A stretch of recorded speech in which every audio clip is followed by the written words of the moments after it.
Hello everyone. इस video में मैं ब्रॉडर मार्केट के बारे में बात करूंगा, नॉट पर्टिकुलर एक स्टॉक के बारे में या एक इंडस्ट्री के बारे में, सेक्टर के बारे में, बट ओवरऑल पर्टिकुलरली मार्केट के बारे में बात करेंगे। सो आप लोगों ने देखा होगा कि मार्केट अपने हाई से ऑलमोस्ट रीसेंट हाई से ऑलमोस्ट 10% गिर चुका है, and all thanks to Trump's tariff और जियोपॉलिटिकल टेंशंस जो हो रखे हैं all over the world. And this geopolitical tensions involve not only India but Pakistan, China, Russia, USA और ब्रिक्स के भी नेशन इसमें इन्वॉल्व है।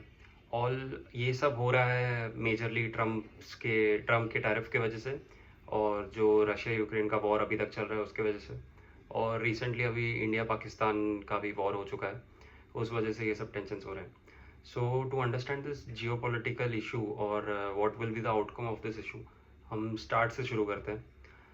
ट्रम्प जब इलेक्शंस लड़ रहे थे तब उनका मेन इलेक्शन का जो मोटिव रहता है, वो मोटिव यही था कि if Trump comes in power तो वो पीस ब्रोकर कराएंगे रशिया और यूक्रेन के वॉर के बीच में, and that too he claimed कि वो 24 आवर्स के अंदर रशिया और यूक्रेन का वॉर सॉल्व करा देंगे।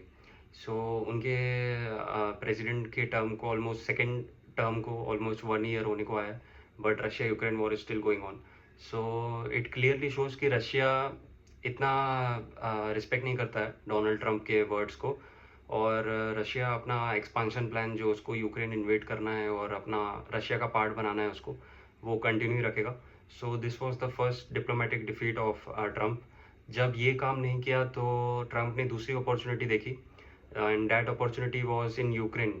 जो यूक्रेन में डिस्ट्रक्शन हुई है, रशिया ने जो डिस्ट्रक्शन की है यूक्रेन में, so it creates a massive multi billion dollar opportunity to rebuild Ukraine. और ट्रम्प को लग रहा था कि ट्रम्प की जो एसोसिएटेड कंपनीज हैं which are into construction and rebuilding stuff, तो ये कॉन्ट्रैक्ट यूरोप यूक्रेन जो यूरोप में आता है, यूरोपियन यूनियन यूक्रेन के साथ यूएसए की कंपनीज को देगी।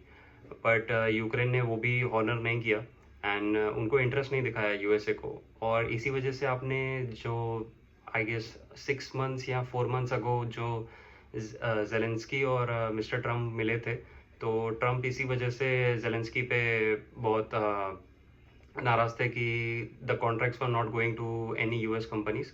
सो दैट वाज द रीज़न कि तभी भी ट्रम्प जेलेंस्की को पुश कर रहा था कि this war should be stopped all together. So जब ये दोनों चीज़ों में डिप्लोमेटिक डिफीट मिली डोनाल्ड ट्रम्प को, तो Donald Trump shifted his focus towards India. So India में फोकस किया उन्होंने, और उनको लगा कि इंडिया का जो मार्केट है और वो ग्लोबल पावर बनने वाला है, तो इंडिया का मार्केट बहुत बड़ा है, और अगर इंडिया को वो बुली करेंगे with his tariff and stuff like that, तो एक बहुत बढ़िया डील मिल सकती है यूएसए को इन इंडिया। बट इंडिया का स्टैंड क्लियर था कि there will be no deal under pressure, और जो नेगोशिएशंस होंगी वो तो नेगोशिएशंस होंगी ही, और उसके बाद ही डील होगी। सो this was even more frustrating for Trump. उसके बाद यूएसए ने अपना फोकस शिफ्ट करना चालू किया टुवर्ड्स पाकिस्तान, और उसको एक रिवाइविंग इकोनॉमी बोलने लगे और इंडिया को एक डेड इकोनॉमी बोलने लगे। सो यू कैन अंडरस्टैंड कि एक प्रेसिडेंट जब इंडिया की इकोनॉमी को, जो फोर्थ लार्जेस्ट इकोनॉमी है, उसको पाकिस्तान की इकोनॉमी से कंपेयर करेगा, तो there is no logic in it. और इंडिया की इकोनॉमी को डेड बोलना इज मतलब नो वेयर कॉमन सेंसिकल, एकदम बकवास बात है ये।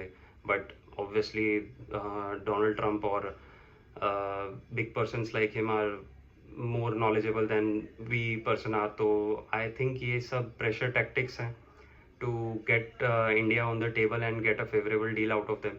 So ये सब हो गया, और इंडिया को उन्होंने डेड इकोनॉमी बोल दिया। सो इसके बाद भी इंडिया ने बज नहीं किया। इंडिया का स्टैंड क्लियर था, there was the stand was clear कि there will be no deal under pressure. और इस बीच में इसके पहले थोड़े टाइम पहले ही इंडिया और पाकिस्तान का वॉर हुआ था, और उसमें भी ट्रम्प ने इंडिया को ऑफर दिया था कि we will be the mediator and stop all this destruction and war which is going on between the countries. India का स्टैंड उधर भी क्लियर था कि our diplomatic relations towards other countries are our business, and indirectly उन्होंने यही बोल दिया कि it is none of your business. तो that was also big diplomatic defeat for Trump. उसके बाद ट्रम्प ने और भी ट्राई किया इंडिया के साथ। प्राइम मिनिस्टर मोदी को उसने G7 समिट में मंगाया था, इनवाइट किया था, बट प्राइम मिनिस्टर मोदी ने वो भी डिक्लाइन कर दिया। इनडायरेक्टली इंडिया ने ही डिक्लाइन कर दिया वो। एंड द रीज़न वॉज कि G7 समिट में पाकिस्तान का जो चीफ आर्मी जनरल है Asim Munir, which was spearheading who was spearheading this India Pakistan war, was also present there। और ट्रम्प को एक सीन ही क्रिएट करना था कि see I am mediating between the two countries, and he was going to broker peace between Asim Munir and Modi, and indirectly between Pakistan and India. So this was also plot by him कि मैं world एक world stage पे दो countries के बीच में piece broker कर सकता हूँ, बट इंडिया ने क्लियरली ये भी डिक्लाइन कर दिया। So this was the boiling point for Trump. So after this you can see कि उन्होंने चालू कर दिया कि India is a dead economy and they can take their dead economies to the grave and stuff like that, and he will make a deal with Pakistan जहाँ पे वो oil reserves ढूंढेंगे। आई मीन मुझे ऑयल रिजर्व्स का इतना idea तो नहीं है, बट मोस्टली मिडल ईस्ट में और यूएसए में और रशिया में ऑयल रिजर्व्स बहुत सारे हैं। और अगर पाकिस्तान में कोई ऑयल रिजर्व्स होते भी तो उनकी पब्लिक इतना स्टूपिड तो नहीं है कि वो यूएसए का वेट करेंगे अपने ऑयल रिजर्व्स ढूंढने के लिए। So there is not going to be any deal with Pakistan, क्योंकि उनको मालूम है कि वहाँ के पब्लिक को कुछ खर्च करने का पावर ही नहीं है। तो there will be no deal with Pakistan, and all this is just pressure tactics to convince India to come on the table, और उनके साथ एक डील करनी है उनको। इसके बाद 25% टैरिफ लगा दिए इंडिया के ऊपर। फिर भी there was no answer from India की, और giving no answer to a bully is the biggest answer in itself. I mean एक उधर आदमी है जो बैंड बजाते जा रहा है, and he is trying to destabilise the power in India and stuff like that. और एक तरफ इंडिया है, जो इंडिया की गवर्नमेंट है जो एकदम चुप बैठी है एंड कामली ये सिचुएशन को हैंडल कर रही है। तो ये सिचुएशन से ही पता चलता है कि किसको किसकी नीड है। आई मीन ऑब्वियसली दोनों कंट्रीज को एक दूसरे की नीड है, बट मोर हेस्टीली जो इम्पेशेंटली जो बिहेव कर रहा है वो इस तरफ यूएसए ही है। And coming back to 25% tariffs, और 25% तो टैरिफ्स लगा दिए, और उसके बाद उन्होंने और 25% टैरिफ्स लगा दिए, गिविंग द रीज़न कि हम रशिया और यूक्रेन का वॉर स्पॉन्सर कर रहे हैं बाय बाइंग रशियन ऑयल। और रशियन ऑयल की अगर बात की जाए तो आप में से बहुत लोगों को पता होगा कि यूरोपियन नेशंस खुद रशिया से ऑयल इंपोर्ट करते हैं, और यूएसए भी कोई गुड्स रशिया से इंपोर्ट करता है। So this is a completely baseless thing, और ये सिर्फ एक प्रेशर टैक्टिक ही है कि when I am doing something it is right, and when you are doing the same thing it is wrong. So this is altogether baseless। और इसके बाद जब ये भी नहीं काम किया, इंडिया की तरफ ये भी नहीं काम किया, 25% टैरिफ लगा दिए और 25% और टैरिफ लगा दिए। So now he is even speaking to the US media कि और भी गोइंग फर्दर टैरिफ्स लग सकते हैं, but India is not budging even now. और आपने देखा होगा कि इन सब के बीच में between all this scenario India is visiting Russia, India is already visited Russia, और India is also visiting China. जो उनका कोई तो समिट होता है वहाँ पे प्राइम मिनिस्टर मोदी जाएंगे, and this will be the first India and China visit after 2020, जो गालवन वैली का क्लैश हुआ था। आई गेस यही नाम है उसका, जो वो शॉर्ट टाइम के लिए क्लैशेज हुए थे इंडियन आर्मी और चाइनीज़ आर्मी के बीच में। सो ये सब तो हो ही रहा है, इंडिया कर रहा है कि रशिया से अपने रिलेशंस और स्ट्रॉन्ग कर रहा है, और उससे वो डिफेंस भी लेता है। जो defence S-400 system defence system था, वो इंडिया और पाकिस्तान के वॉर के बीच में बहुत काम आया था, as all of you have scene.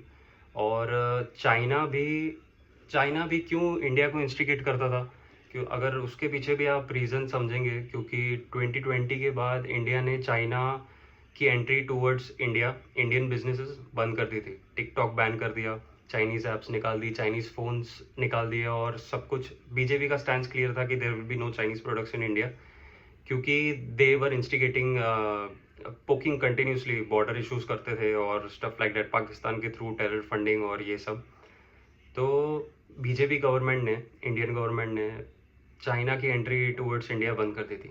But now when Indian government is seeing कि यूएसए जो इंडिया को अपना फ्रेंड बोलता था is behaving towards India like this कि 50% tariff, it is one of the highest tariff. मतलब इंडिया मस्ट बी, रशिया के बाद जो सबसे हाईएस्ट टैरिफ होंगे यूएसए की तरफ से, वो भी इंडिया पे ही होंगे, and that too without no reason, क्योंकि इंडिया और यूएसए के रिलेशंस बहुत अच्छे थे।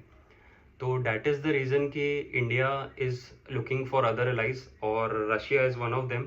और चाइना भी, अभी चाइना से भी बात हो रही है इंडिया की, एंड एज आई सेड कि दे विल बी मीटिंग। और ये सब के चलते ब्रिक्स एक ऑर्गेनाइजेशन है जहाँ पे 5-6 कंट्रीज़ का एक ऑर्गेनाइजेशन है। वो मेन कंट्रीज उसमें Brazil, Russia, India, China and one more country, I cannot recall it. और ये सब अपना स्टैंड बहुत क्लियर कर रहे हैं, एंड इन सब का stand is against the dollar, and against the dollar meaning against USA. ये बात डोनाल्ड ट्रंप को नहीं समझ रही है कि why you guys are turning up against me, and the reason is clear कि if you will bully the whole country, left, right and center, whole country मतलब other countries apart from you, तो ये तो जाहिर सी बात है कि countries will come together and they will be doing something against you too.